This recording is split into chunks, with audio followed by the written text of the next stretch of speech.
आप सुन रहे हैं कहानी कारिका और ये है शादी की मिठाई का दूसरा भाग। अब तक आपने सुना कि नाना जी को आम के बागों के बीच में एक शहनाई सुनाई दी। बढ़कर देखने पर एक महल नजर आया जहाँ कोई शादी हो रही थी। उनको शादी में इनवाइट किया गया और वो अंदर जाकर खाना खाने लगे। अब सुने आगे। बहुत देर हो गई है, अब मैं चलता हूँ। तभी सामने से एक औरत आई, लाल साड़ी पहने, सर पर लंबा घूंघट डाला हुआ था, हाथ में चांदी का एक बड़ा सा मिठाई का डब्बा। उसने डब्बा नाना जी की तरफ बढ़ाया और कहा, ये घर वालों के लिए। नाना जी ने मुस्कुराकर मना कर दिया। अरे बहन जी, इसकी क्या जरूरत है। औरत ने पहली बार सर उठाया। उसका चेहरा अब भी घूंघट में था, बस होठों की हल्की सी मुस्कान दिख रही थी और उसने धीरे से कहा, यहाँ से कोई खाली हाथ नहीं जाता। पता नहीं क्यों नाना जी के हाथ खुद ब खुद आगे बढ़ गए। डब्बा साइकिल के कैरियर पर बांध दिया गया और जैसे ही वो बाहर निकले, पीछे से सब लोग एक साथ बोले, फिर मिलेंगे हरिराम जी। नाना जी ने मुड़कर हाथ हिलाया और साइकिल चला दी। शहनाई की आवाज धीरे धीरे कम होने लगी, फिर और कम, और अचानक एकदम बंद, जैसे किसी ने हवा में चलती महफिल का स्विच ऑफ कर दिया हो। नाना जी ने पलट कर देखा और उनके हाथ ब्रेक पर जम गए। जहां अभी कुछ सेकंड पहले रोशनियों से भरा जगमग करता महल था, वहां अब सिर्फ अंधेरा था। ना रोशनी, ना लोग, ना ढोल, ना शहनाई, सिर्फ आम के पेड़ और हवा। नाना जी ने सोचा, शायद गलत जगह देख रहा हूं, लेकिन नहीं, रास्ता वही था, बस महल गायब था। घर पहुंचते ही नानी ने दरवाजा खोला। इतनी देर और ये डब्बा? नाना जी ने हंसते हुए कहा, रास्ते में शादी थी, जबरदस्ती खिला दिया और मिठाई भी दे दी। नानी खुश हो गई। अच्छा हुआ, बच्चे भी खा लेंगे। उन्होंने डब्बा खोला और अगले ही पल घर में इतनी तेज बदबू फैली कि सब लोग पीछे हट गए।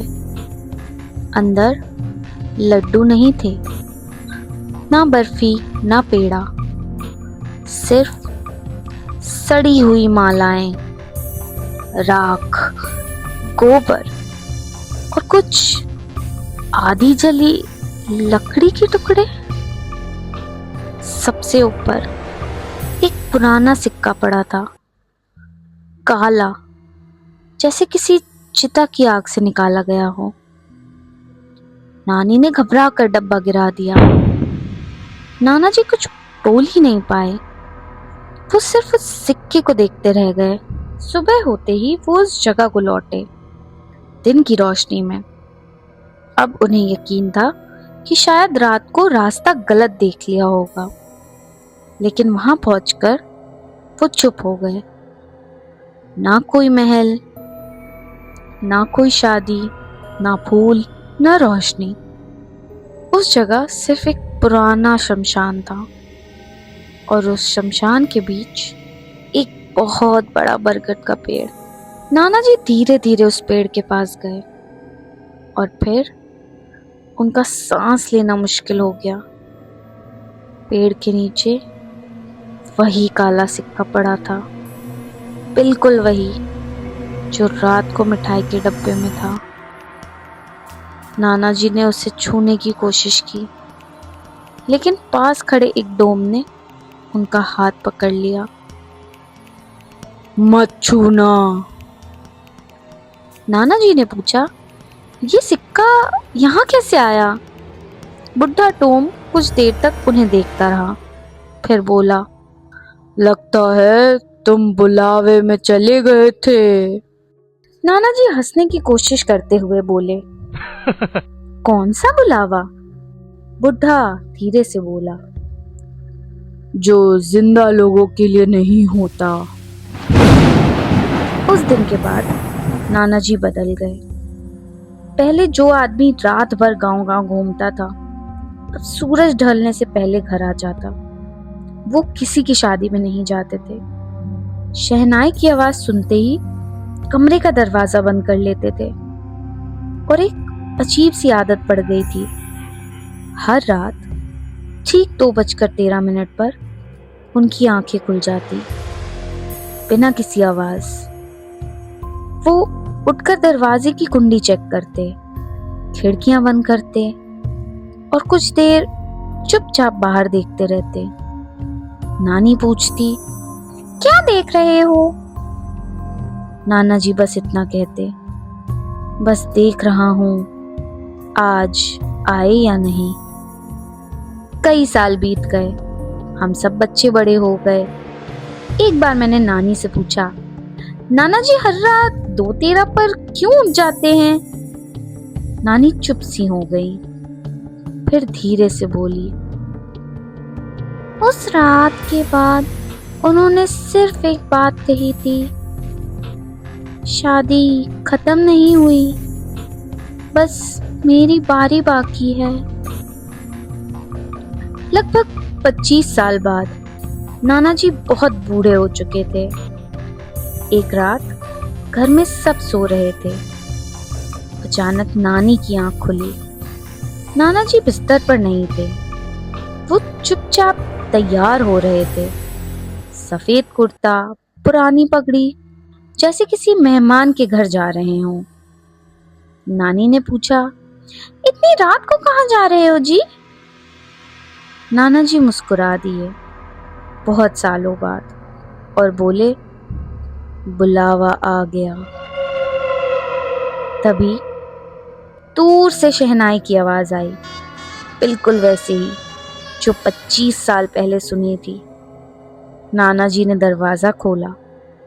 बाहर घना अंधेरा था। नानी को कोई दिख नहीं रहा था, ना कोई बारात, ना लोग, ना रोशनी। लेकिन नाना जी जैसे किसी को देख रहे थे। उन्होंने हल्का सा सर झुकाया, जैसे किसी का स्वागत कर रहे हों, और धीरे धीरे घर के बाहर चल दिए, अंधेरे में, मुस्कुराते हुए। सुबह तक नाना जी वापस नहीं आए। पूरा गांव उन्हें ढूंढता रहा, बाग, शमशान, खेत, नदी, हर जगह।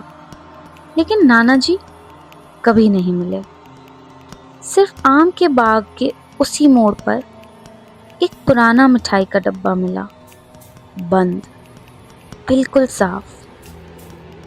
गांव के सब लोग वहीं खड़े हो गए, लेकिन उसे खोलने की हिम्मत किसी में नहीं थी। बुड्ढे डोम ने बस इतना कहा, इसे यहीं रहने दो। जो चीज उनकी थी वो उनके साथ ही चली गई। आज भी हमारे गांव में जब किसी की शादी होती है तो बुजुर्ग एक बात जरूर कहते हैं, रात को अगर कोई अनजान आदमी बहुत प्यार से शादी में बुलाए तो मना कर देना, क्योंकि हर बुलावा इंसानों का नहीं होता। और अगर किसी ने जाने की गलती कर दी तो वापस आते वक्त अगर कोई मिठाई का डब्बा दे, उसे कभी घर मत लाना, क्योंकि कुछ शादियां एक रात में खत्म नहीं होती। वो अपने अगले मेहमान का इंतजार करती रहती हैं। कहानी अगर डर से भरी लगी हो तो वीडियो को लाइक करें और आपके अपने चैनल कहानी कारिका को अभी सब्सक्राइब करें। मिलते हैं कल रात एक नए डर के साथ। Good night. अगर आप सो पाए तो